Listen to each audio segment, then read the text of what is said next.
toy bolýa diýip şoýlap bir toy etsek, bizem bir böksök hyzmat etsek diýip oturan gelinler, gyzlar siziň üçin tansyp aýdym saza bilen dowam edýäs. Gelin oýnaýlyk. Yine de devlet için durmana geldim diye aydım bilen devam edeceğim. Hoba!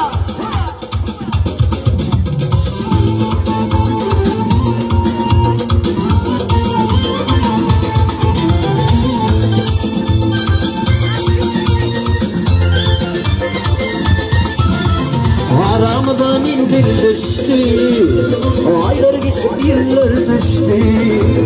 Aramdan indir düştü, yıllar geçip aylar düştü.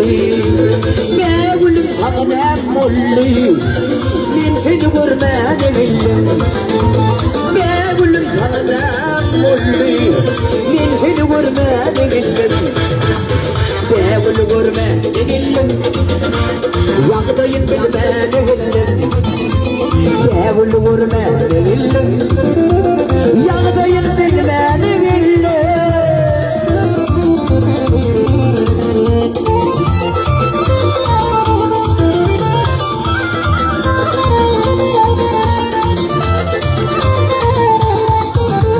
Bağışaydır seni kimi, ödülen vada ökümü. Bağışaydır seni kimi, ödülen vadalar ökümü. Şadosuz insan kimi, kaybını bilmene geldim. Hudaycan gelen gelinem neme? Bir sandıkta koyulacak koşları ayrılmasın, bir çanıga koyulacak aşları ayrılmasın, bir yastıcıga koyulacak başşagarları ayrılmasın.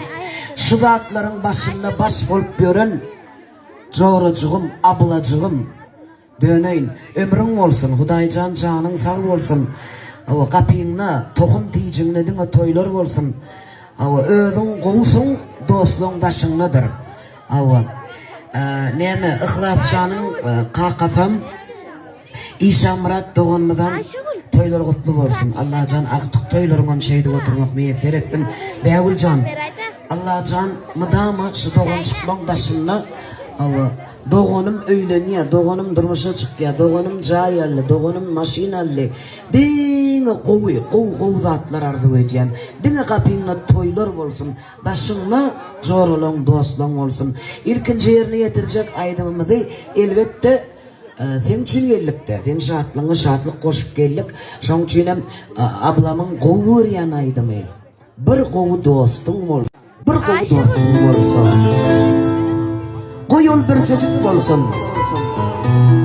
Aş dostun olmasın, kul dostun olmasın, ker dostun olmasın. Koyul bir çocuk olsun. Yöne beğulcan bileyen nehili dost olsun.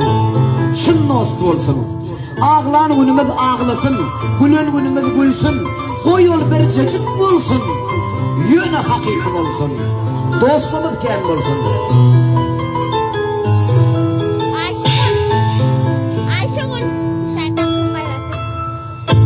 Diyen ağlarım, bir kovu dostum olsa, bir kovu dostum olsa. Arzu diyen ağlarım, bir kovu dostum olsa, bir kovu dostum olsa. Gülün yerimde gülün, ağlanımda ağlasam, ağlanımda ağlasam. Gülün yerimde gülün, ağlanımda ağlasam. Başıma iş düşünce boğulurum kılgısı, kaygısı yaşap görmey bu yalancı dünyada.